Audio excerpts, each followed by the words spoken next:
1952 সালের ভাষা আন্দোলন, 1971 সালের মহান মুক্তিযুদ্ধ এবং সর্বশেষ আগস্ট বিপ্লবে যাদের রক্তের উপরে আমরা দাঁড়িয়ে আছি। আগস্ট বিপ্লবের অন্যতম স্লোগান ছিল বৈষম্য বিরোধী আন্দোলন, বৈষম্যের বিরুদ্ধে আন্দোলন। যে আন্দোলনের, যে বৈষম্যের অন্যতম শিকার ছিলেন আপনারা আমরা, বিশেষ করে মাদ্রাসা শিক্ষা ব্যবস্থা। এই মাদ্রাসা শিক্ষা ব্যবস্থাকে ধ্বংস করার জন্য সেই কুচক্রী মহল হেন কোনো কাজ করে নাই, কিছুই বাকি রাখে নাই যাতে এই দেশ থেকে মাদ্রাসা শিক্ষা বন্ধ হয়ে যায়। আজকে যে শহীদদের রক্তের বদলাতে আমরা এখানে দাঁড়াতে পেরেছি, আমি তো মনে করি দীর্ঘ সময় ধরে আপনারা এখানে যে সমস্ত বিষয়ে আলোচনা করছেন, এই আগস্ট বিপ্লব না হলে এতক্ষণ আমাদেরকে আয়নাঘরে যেতে হতো, আমাদেরকে ঘেরাও করা হতো, বলা হতো যে রাষ্ট্রবিরোধী ষড়যন্ত্র হচ্ছে, এবং এভাবে বিভিন্ন ট্যাগ দিয়ে আমাদেরকে কণ্ঠ রোধ করে দেওয়া হয়েছে। মাদ্রাসা শিক্ষা ব্যবস্থাকে ধ্বংস করা হয়েছে। মাদ্রাসা শিক্ষায় ছাত্র যাতে ভর্তি না হয়, ছাত্র হ্রাস পেতে পেতে যাতে বন্ধ হয়ে যায়, সেই জন্য ইবতিদায়ী মাদ্রাসা বন্ধ করা হয়েছে এবং বিভিন্ন পর্যায়ে মাদ্রাসা শিক্ষার্থীদেরকে হেয় প্রতিপন্ন করা হয়েছে, আলেম ওলামাদেরকে ডান্ডা বেরি পড়ানো হয়েছে, নির্যাতন করা হয়েছে, ফাঁসি দেওয়া হয়েছে। কিন্তু আল্লাহর যে ফয়সালা সেটি আল্লাহ পূর্ণ করবেনই। ইউরিদুনা লিইউতফিউ নূরাল্লাহি বিআফওয়াহিহিম ওয়াল্লাহু মুতিম্মু নূরিহি ওয়ালাউ কারিহাল কাফিরুন। আমি ব্যাখ্যায় যাচ্ছি না, বলার অনেক কিছুই ছিল, কিন্তু সময় এমন সংক্ষিপ্ত যে নামাজের সময় এই মাদ্রাসা শিক্ষা নিয়ে যত ষড়যন্ত্র হয়েছে সেগুলো আপনারা সবাই জানেন, এগুলো আমি আর পুনরুল্লেখ করতে চাই না। আমরা শহীদদের রক্তের উপরে দাঁড়িয়ে যে দায়িত্ব পেয়েছি, এখন আমাদের ঘুরে দাঁড়ানোর সময়। যে মাদ্রাসা শিক্ষাকে অবহেলা করা হয়েছে, মাদ্রাসার সার্টিফিকেটকে অবমূল্যায়ন করা হয়েছে, মাদ্রাসার সার্টিফিকেট থাকার কারণে যাদেরকে বিভিন্ন চাকরিতে বঞ্চিত করা হয়েছে, এখন আমাদের দায়িত্ব হচ্ছে সেই বঞ্চিত অধিকারকে আমাদের পুনরুদ্ধার করা। আমাদের ছাত্রছাত্রীদের মনের ভিতরে এই কনফিডেন্স ফিরিয়ে আনতে হবে যে আমাদেরকে আর অন্যদিকে তাকানোর প্রয়োজন নাই।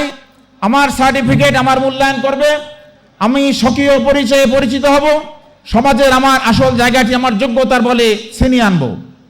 সেভাবে আমাদেরকে প্রস্তুতি নিতে হবে। আমাদের বর্তমান প্রশাসন, বিশেষ করে আমাদের টিএমইডি সচিব মহোদয় দায়িত্ব গ্রহণ করার পর মাদ্রাসা শিক্ষাকে উন্নয়নের জন্য বিভিন্ন পরিকল্পনা গ্রহণ করেছেন। আমি আপনাদেরকে কয়েকটি আশার বাণী শোনাই। প্রথমত হচ্ছে, মাদ্রাসা শিক্ষায় আমাদের বিভিন্ন ধরনের সমস্যা আছে, সেই সমস্যাকে দূর করার জন্য আমাদের যে সমস্ত ইবতিদায়ী মাদ্রাসা, সেই ইবতিদায়ী মাদ্রাসাগুলোকে পর্যায়ক্রমে এমপিভুক্ত করা এবং সরকারি করার পরিকল্পনা গ্রহণ করা হয়েছে। আপনারা জানেন, শহীদ প্রেসিডেন্ট জিয়াউর রহমান সাহেবের সময় এদেশে হাজার হাজার স্বতন্ত্র ইবতিদায়ী মাদ্রাসা প্রতিষ্ঠা করা হয়েছিল এবং একই সাথে রেজিস্টার্ড বেসরকারি প্রাইমারি স্কুল স্থাপন করা হয়েছিল। সকল রেজিস্টার্ড বেসরকারি প্রাইমারি স্কুল সরকারি হয়েছে, কিন্তু মাদ্রাসা সরকারি তো দূরের কথা, এমপিওভুক্ত হয়নি। বরং একটি রেজুলেশনের ভিত্তিতে পত্র জারি করা হয়েছে যে পরবর্তী নির্দেশনা না দেওয়া পর্যন্ত মাদ্রাসা প্রতিষ্ঠা বন্ধ। এই পরিস্থিতিতে মাদ্রাসাগুলো থুবড়ে পড়েছে, সেগুলো আমরা পুনরুদ্ধার করার চেষ্টা করছি। মাদ্রাসা শিক্ষকদের জন্য ট্রেনিংয়ের ব্যবস্থা, প্রশিক্ষণ না থাকার কারণে, যুগোপযোগী প্রশিক্ষণ না থাকার কারণে মাদ্রাসার ছাত্ররা সঠিক শিক্ষা পায় না। শিক্ষকদেরকে প্রশিক্ষিত করার লক্ষ্যে বাংলাদেশে একমাত্র একটি বিএমটিটিআই আছে, মাদ্রাসা শিক্ষক প্রশিক্ষণ ইনস্টিটিউট, যেটা গাজীপুরে প্রতিষ্ঠিত।